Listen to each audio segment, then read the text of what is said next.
All right, sports fans, it's another Thursday, and it's time for an expert presentation here on my Forward Progress Show with Bobby Harris from K&B Promotions in Arlington, Texas. And how are you doing today, Bobby? I'm doing great. How about you, Marshall? I'm doing fantastic. And thank you so much for helping me out today. I really appreciate it. So give us a little rundown on your shop and what you're about. Okay, so we're a screen print shop. We do screen printing and embroidery based in Arlington, Texas. We focus mainly on contract printing. We do some retail also. We've got, 3 automatics, I guess, and then we've got a 4th one. We just don't have room to set it up yet. So COVID kind of slowed that down, but we've been in business since 2004. So we've been around for a little while. Mm-hmm. Great. And by the way, if you're watching, we're going to be talking about a bunch of stuff. Please say hello. We want to know that where you're watching. And then also, if you have any questions for either myself or Bobby, please leave them in the comment box. Right, there's that issue with the microphone still coming up. Yeah, once we started live, I couldn't hear you as well. Oh, is it me? There, now I hear you fine. All right, how about now? That's perfect. All right. Hey, by the way, Sean says, hi, guys. So let's get right into it, and let's talk about the secrets of contract printing. All right. So, Bobby, what are the secrets? I don't think there are secrets. Work hard. No. Seriously, though, I think staying organized, following everything that you publish. So having, understanding your numbers for sure, because you can do a whole lot of work, look super busy, and not make a penny. Right. And so tracking all your numbers throughout the shop, your production rates, how long it takes to set up screens, how much you're spending on your inks. You really have to manage your costs. Right. And so doing that and being efficient with everything that you do, and then, trying to keep all of your customers, trying to make their life easy so they can keep selling. Right. Help them make money. Right. If you help them make money, then they love you forever. So you do something very interesting that I know not a lot of contract decorators do. Mm-hmm. You score your day. Yes. And you talk about it with your employees. And I don't want to give away too much. Can you kind of give everybody and walk them through how you do that? Okay. Yeah. So are you working on your mic again? Yeah. Okay, cool. I hear you now. Talk. Don't worry about me.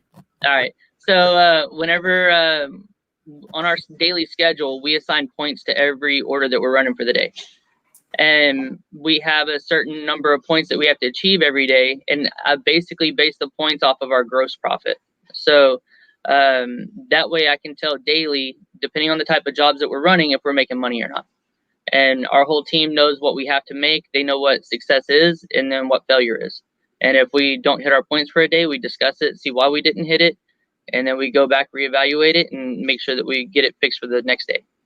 And how are you assigning the points? What goes into that? So really, it's the cost of the invoice. So it's the cost of the invoice minus merchandise. And I know what we need to make based on my P&L. So we do that for we mainly do it for screen print because that's our biggest department. But I mean, we do it for each department also. So that way we make sure that we're making the proper amount of money each day. So it allows me to know in one day if I'm making money or not. I don't have to wait for a P&L to come out, at the end of the month to see if we made any money that month. Right. And can you kind of give us an example? Let's say it was a 200-piece order, just a general kind of a thing. How would you score that? And then also talk about how if your crew is in or something happens, how the points are taken off or whatever. Okay, so things that affect the points are will actually. So if it's a contract job, we count it's the entire cost of the invoice. So if it's 200 shirts and the invoice was, $300, then that counts as 300 points for that particular job. If they have rejects, if we have to go back and reprint the job, or if say that we're missing some shirts or something like that we find out later on, we have to order some more shirts in. Whenever we reprint that stuff, there's 0 points. So whenever you're having to reprint stuff, it doesn't count towards our daily points because we're having to redo something that we already got paid for. Mm-hmm. And so rejects get taken away from it. Everything else just gets added to it. And if a job gets more complicated and they add more colors or whatever, then we go ahead and increase the cost of the points. Okay. And so Greg has a question. All right.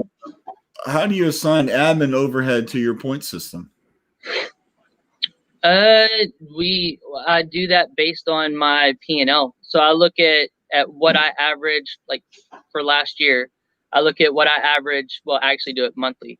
So my points can change every month. I base it on the previous month. And so if I take the cost of all of our employees here, assuming that they're all working full time, and then all my fixed expenses, add everything together and then divide it by the number of working days we have that month. Okay, good. So Greg, did that answer your question? Let us know. Yeah, hopefully it did, Greg. So, and you share the points with your crew, so every day they know objectively what they have to hit, how they do it. If they don't work well or something happens, it can be a problem later in the week. Yes. Yeah, that's exactly what it is. So everybody in our staff, we have a production schedule printed out for everybody at the beginning of each morning. And so they're all working and it has every job that we have in-house. And so they can see what points they have for today, and then they can see what they're going to have for tomorrow, Friday, whatever. And they assign everything accordingly. So if they end up, sometimes we'll have a low points day because we're waiting on artwork or merchandise or something like that. And we know that we're going to have more points added the next day. We also use the points because we know how much we can produce in a given day. And so we also use the points to build our schedule. So that's how we know if the schedule is full, is based on the points. Okay. And you use Printavo. Are the points in Printavo? How are you doing that? They are not in Printavo. We do that on a separate Google Docs sheet. So out of Google Sheets. But is it a problem keeping up with two things? No, it's really not.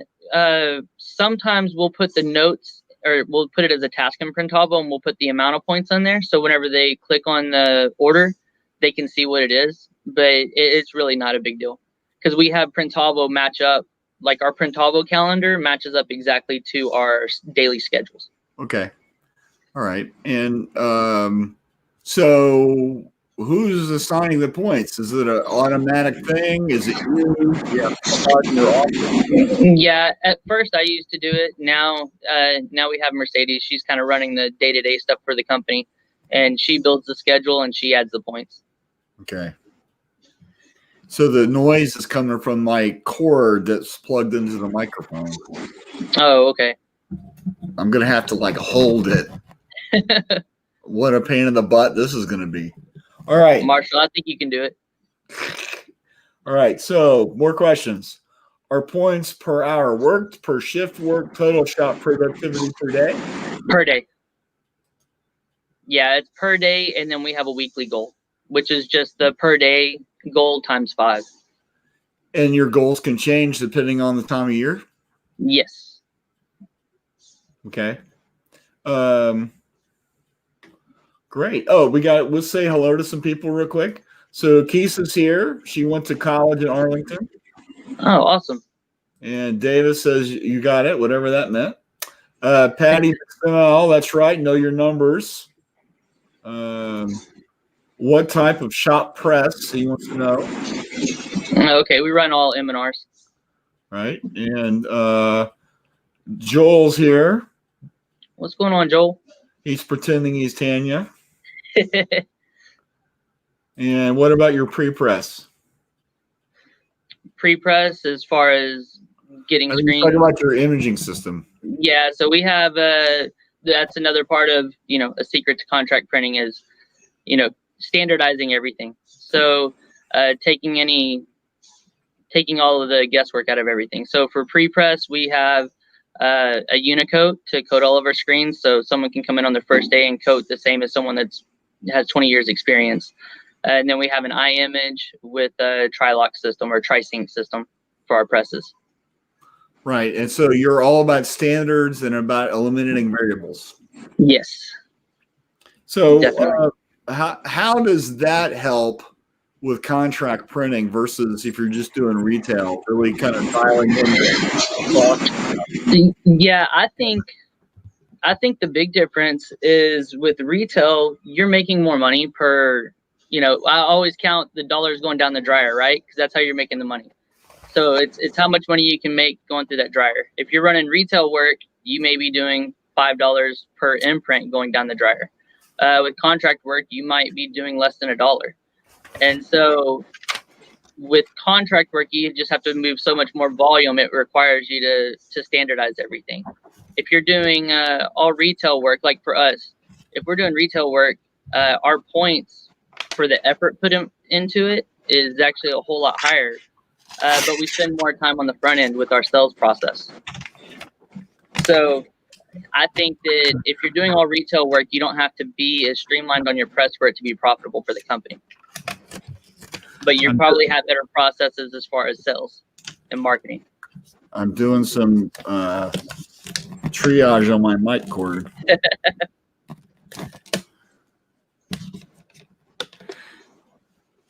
Blank shipping label to the rescue. Hopefully that works. Okay. Hey, Yost is here. Hey, how are y'all? And all right. So secrets of contract printing. Let's get into the next. Uh-oh, we're losing you again. That didn't work. So 100% payment up front. Mm-hmm. I want to share that story, and you know the story I'm talking about. Mm-hmm. From Shirt Lab? About this whole subject. So why fiddle with my microphone? You talk. Okay, no problem. Yeah, so in our shop, we started 100% payment up front. It's everybody for retail orders. With contract orders, they pay whenever they pick up, so we don't really carry terms anymore. We have maybe 2 people that we carry terms for, but they pay every other week. And so we've been doing business with them for like 15 years. So between reading Profit First and then listening to Mark Kudre talk on it at Shirt Lab, I don't remember which Shirt Lab, maybe Atlanta? I think it was the St. Louis one. St. Louis, okay. I always try to do something whenever I go to a Shirt Lab. Whenever I come back into work on Monday, I try to implement something right away. And that's what I implemented from that Shirt Lab after listening to Mark. And he talked about the importance of, having your cash up front. He likened it to all the online stores, to Amazon, to Custom Ink, all these other places where they're getting paid the second people are placing the orders. People, before they hit submit, on the order, they're having to pay for it. And so by having cash flow, and by getting that money up front, it frees up your cash flow, so it allows you to grow faster. And that was a big issue for me because we had started Profit First, but cash flow would keep us from transferring the money where it needed to be. Because if we look at in QuickBooks and look at our numbers, we would be able to, but we hadn't received the money yet. Right. And we had to spend time chasing down money all the time and, arguing, accounts receivables, all that other stuff. So once I came back from Shirt Lab, I just told my staff that morning, I was like, hey, we're taking 100% payment up front from now on. Everybody about had a heart attack. They didn't want to do it. We put a notice on our quotes at the bottom that says, 100% payment required.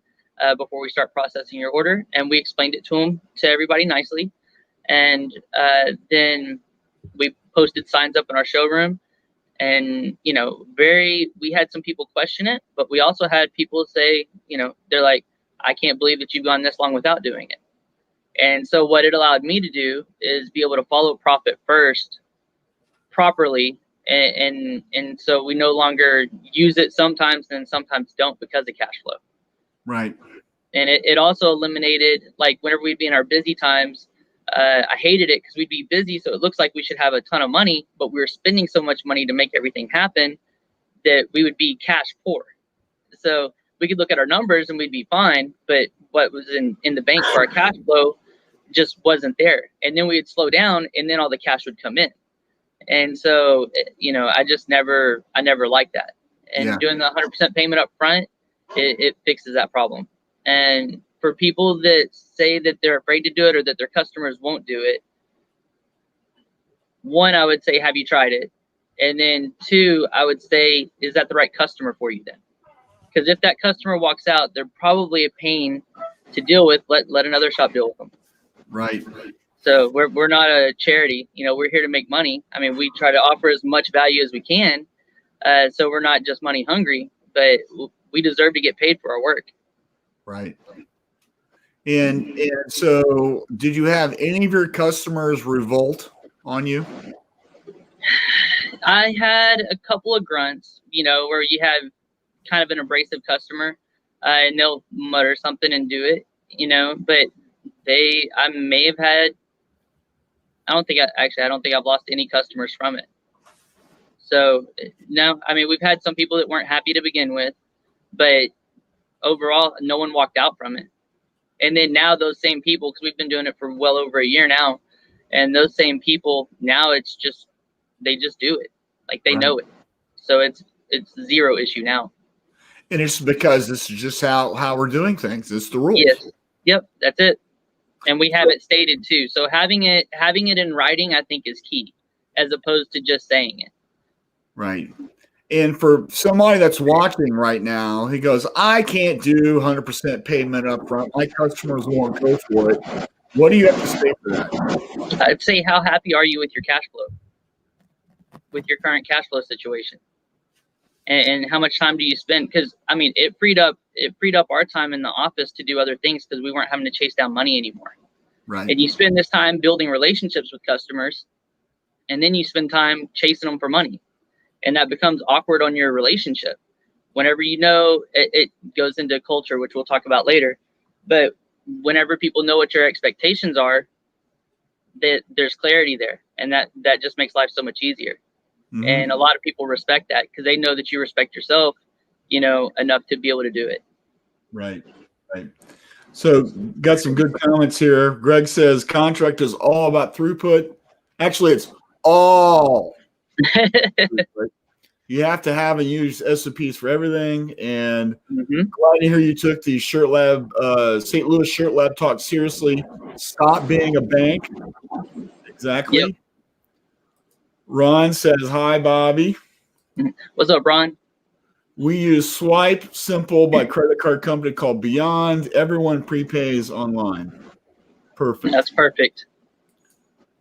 Yeah, just, and if you talk to people, you go, hey, when's the last time you bought a plane ticket with a PO? Yeah, exactly. Or by Amazon or whatever, right? Mm-hmm.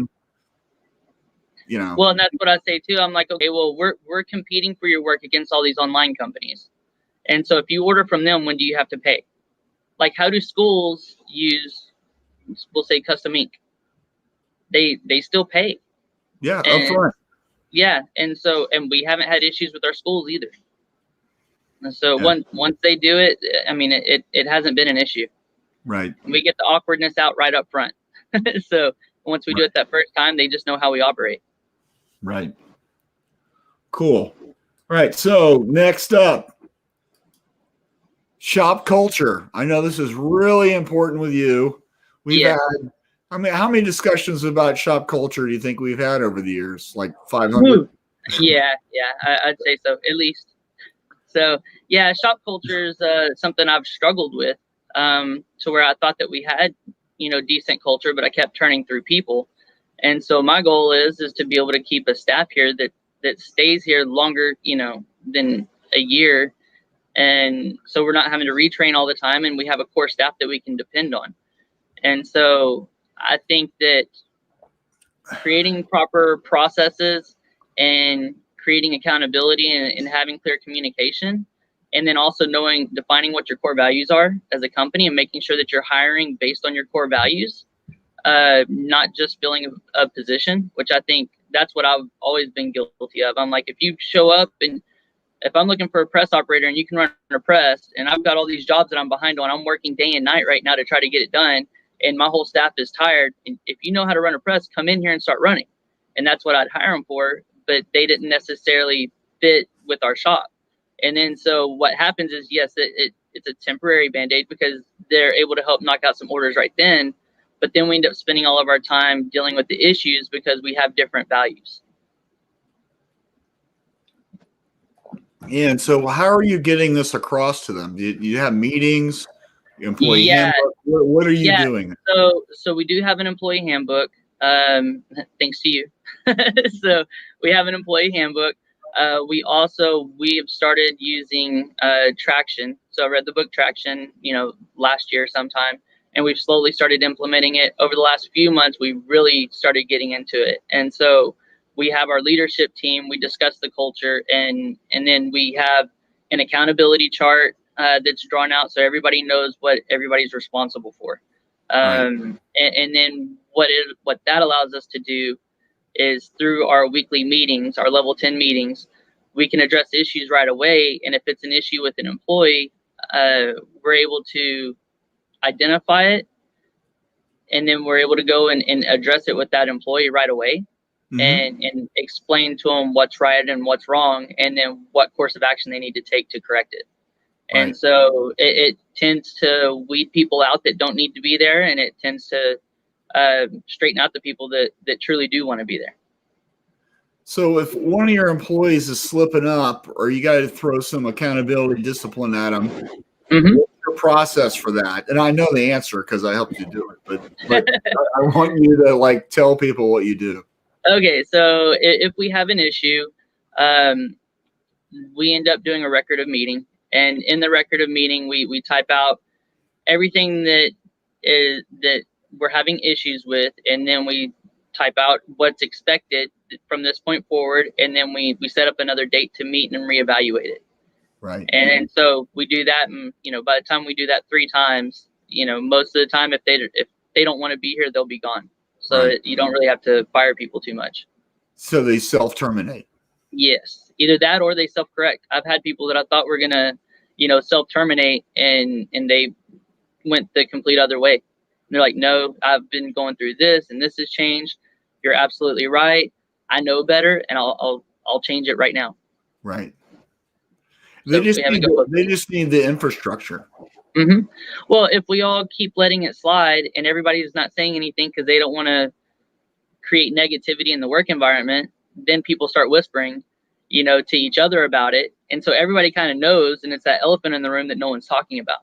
Right. So we just address it right away.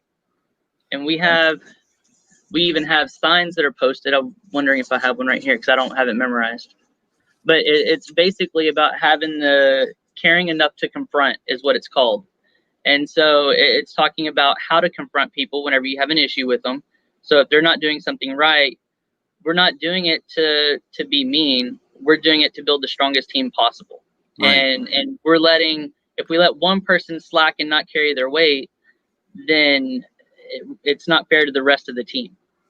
Right. And so we have to hold each other accountable. And that's because we care about making a successful business, because that's what's going to make everybody in the company more successful. Yeah, I get to throw out my favorite Jocko Willink quote from Extreme Ownership. It's mm-hmm. Not what you preach, it's what you tolerate. Yes. And that so works in this industry, because yes. So many times we have rules that we don't enforce. Mm-hmm. And then what happens is that just allows things to fester. And then what happens usually is people explode. Yes. And I'm guilty of that. That happened for so long, and because I wouldn't take care of the problem up front. And whenever you have a culture that's not used to addressing everything up front, it takes a while to change it, because whenever you start, discussing the issues with people, they're like, well, why haven't you ever done this before? Because this is what I've always been doing. And it's like, well, it's always been wrong. And it's my fault for not addressing it with you sooner. Mm-hmm. And that happens with it can spread to everybody in the company. And we know that negativity spreads like cancer in a company. And so by us all holding each other accountable, we lift each other up. It's okay for people to have a bad day. Like we expect that. We're human. We're not machines. And so we expect people to have a bad day. Yeah, no, not at all. So we expect people to have a bad day. And as a team, we do everything we can to lift each other up. Right. But we also hold each other accountable for the actions. Right. So, varsity players want to play with the varsity, not the JV. Exactly. I have a sore throat. Sorry. So, and where did you learn all this stuff? A lot of it from you with our coaching sessions. That reading too. So I read lots of books. Shirt Lab, discussing culture with everybody else. And I think that's a common, I think some shops kind of naturally, at least it looks natural that they have the proper culture. And then I think a lot of shops struggle with it. And so I think that I had a false sense of security before, where I struggled with culture, but I thought we had I thought we had it handled, Right. And so we're really focusing on it now. Well, to me, it's a top-down thing, right? So I've been to a ton of shops, and it's real easy to see how one of the things I like to do is just go into the employee's bathroom with a break room. Mm-hmm. And you can tell a lot just by how clean that is. Yeah. And so companies that really care about their employees, the thing is spotless. And if it looks like a truck stop restroom, not so much. Right? Yeah, true. I need to get a new cord. I can tell. This is killing me. So, all right. So for a shop that's out there watching right now, what would, let's say we know we need to work on our culture, right? You yelling at people. How do you develop a better culture? What do you do to bring everybody in and to get that conversation started? There's a lot to that. I would say, for me, holding people accountable and setting expectations to where the expectations of each person is as clear as it can possibly be. If people know what the expectations are, that's the first step. The next step is holding people accountable to those expectations. And then as an owner, you have to figure out what you can do to improve their value of their day. If people, you've got to make sure that people, I'm going back to traction, but make sure that you have the right people in the right seats. Mm-hmm. So, because someone's not going to be happy if they're doing the wrong job, a job that they hate all the time. Right. And so that does you no good. So you've got to try to put people in the right spot. And then we have our core values that we preach all the time. And so all of our actions are based off of core values. And so that's really where we start with it. I don't know how to truly just start besides having a meeting and saying, hey, this is what we want. I want to do this to make everybody's life better. Like, we spend more time together than what we do with our families half the time. So we want to make sure that we have the proper culture to where we can actually enjoy what we're doing. Yeah, it's really about building the community based on a set of shared values. Yes. Empowering people to make it the company that they want to work in. That's exactly it. Mm-hmm. Cool. All right. So let's wind up our discussion with outlook for next year, right? Okay. So, Bobby, there's a crystal ball in front of you. Woo, whatever, right? Let's look at the crystal ball, and what do you see happening next year? Besides me shopping on Amazon for a mic cord. Well, of course, we have no idea, right? So what I foresee happening next year is a lot of the same things that happened this year. Personally, I think we're going to start off the year possibly being shut down again because COVID cases are going rising again. I think that we'll hopefully be able. Everybody's found a way to work around it. So business, I think it's better than 2020 just because we're already used to dealing with it at the moment, so we don't have quite as much fear. But I think we definitely. I think that businesses can grow. We've seen a lot of industries that have grown throughout this. We haven't as much because of the clientele that we had, but we're close to where we were last year. I didn't get any of my growth that I was looking for, but I think next year we have a plan because we know what market we're in now, and how the economy is at the moment and how everybody's reacting. So we're figuring out the best ways we can add value. And so I have a positive outlook overall for 2021.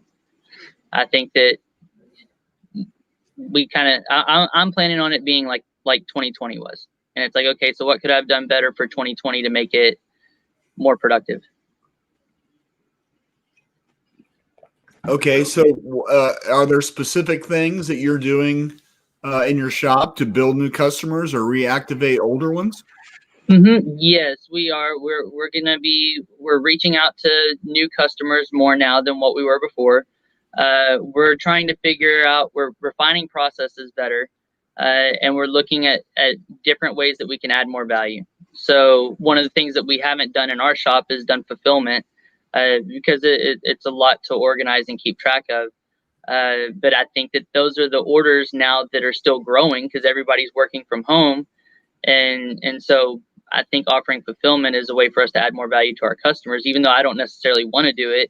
I think that that's a way we can add value and be able to help our contract customers, be more successful. Okay.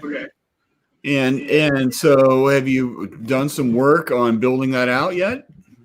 We're in the very beginning phases of it. So the goal is for us to actually start offering it in January. Okay. What about reactivating older customers? Are you doing anything with that? Well, yeah, that's nothing new though. We already had processes in place for that. So we follow up with people on a regular basis. Have a whole process for it.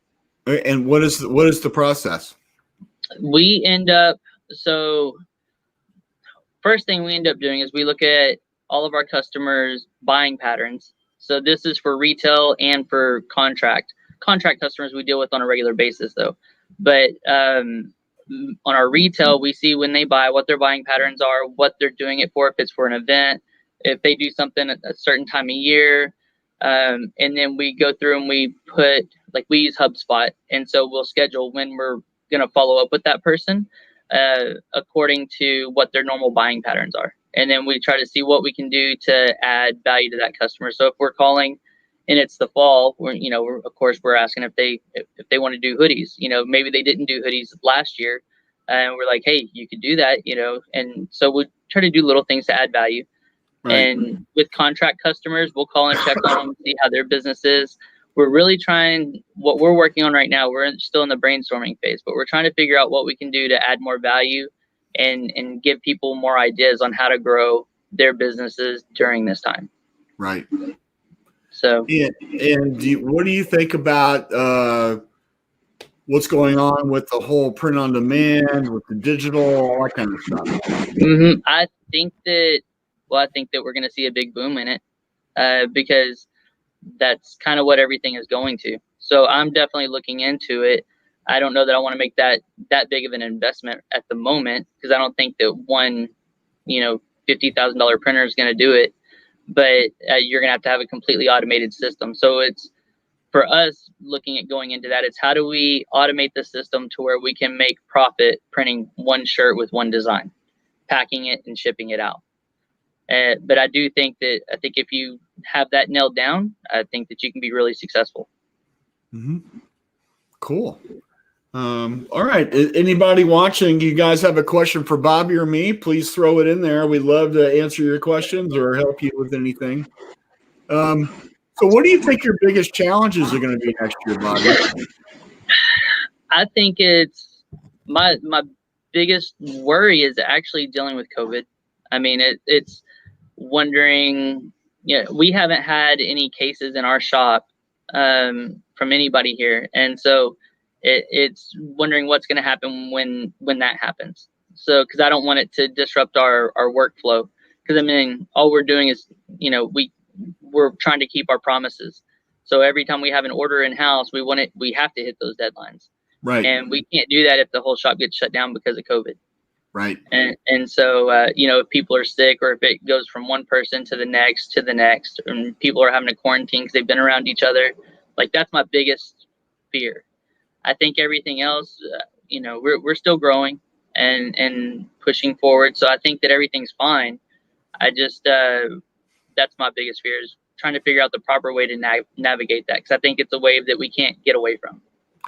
And are you wearing masks and running around with a can of Lysol and whatever else? Yeah. Yeah, we're all wearing masks. If we're in an office that's by ourselves, or if you're, so like a press operator, if they're running a press or setting up a press on their own, the mask is optional until someone comes up to them, and then you have to have masks. But most of the time anymore, we're wearing masks all the time. So aside from being in an office by yourself working on a computer, and then the second you get up to move around, we put on masks. And no compliance issues with that? We have had some in the beginning, but anymore, no. Everybody's fine with it. I think that they just know that that's best. We're having to watch out not only for ourselves, but for our customers. And are you giving them the masks? Yes. Yeah, we supply the masks. So one of the things we started doing during COVID, we got a sublimation printer and started printing sublimated masks. And so we provide that to all of our employees. We even pass them out to customers.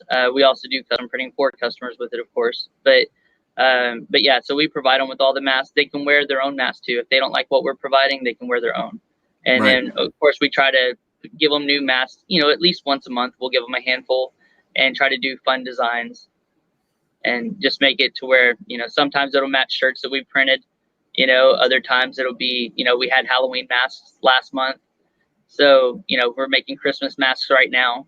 And so we just try to keep it fun. You're doing those in-house? Yeah. Great. Yep, we're doing them in-house. So we're just using, here, this is the one that I've been wearing today. Just a plaid mask. Little buffalo plaid action? Yep. Is that a heat transfer? Yeah, it's heat transfer. That's sublimated. Mm-hmm. Good. All right, cool. Well, I don't see any questions, and we're out of questions on my end. Is there anything that you'd like to share or talk about your company? I don't think so.